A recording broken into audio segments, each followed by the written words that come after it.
to the pandemic. In a statement, Dr. Rochelle Walensky putting it bluntly, our performance did not reliably meet expectations. In a message to staff, viewed by ABC News, she went on to say, to be frank, we are responsible for some pretty dramatic, pretty public mistakes, from testing to data to communications.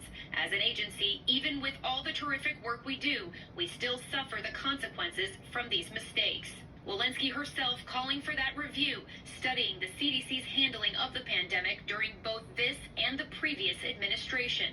It found the CDC's recommendations throughout the crisis, from masking to vaccines, confusing and overwhelming. It's like contradicting. It's like a lot of stuff going on.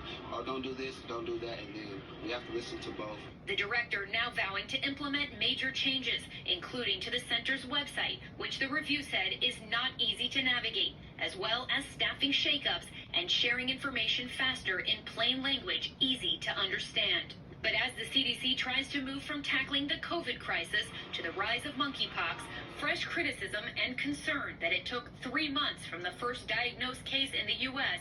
for the agency to declare a public health emergency. These key steps that they've laid out really are critical, especially in the face of this ongoing COVID-19 pandemic, this continued spread of monkeypox in the United States, and also a recent identification of a polio case in New York. These things are just reminders that public health emergencies will continue to pop up, and CDC needs to be prepared.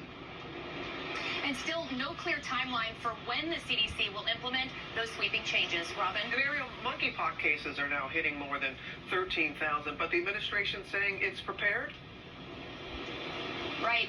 Robin, we also know that there are now 9 children, at least, with presumptive cases of monkeypox in this country. The White House now has a team dedicated to tackling the monkeypox outbreak. We know they're going to be holding their first briefing later this morning. We expect to learn more about their strategy in just a couple hours. We do. Robin? All right, Ariel. Thank you so much. Amy?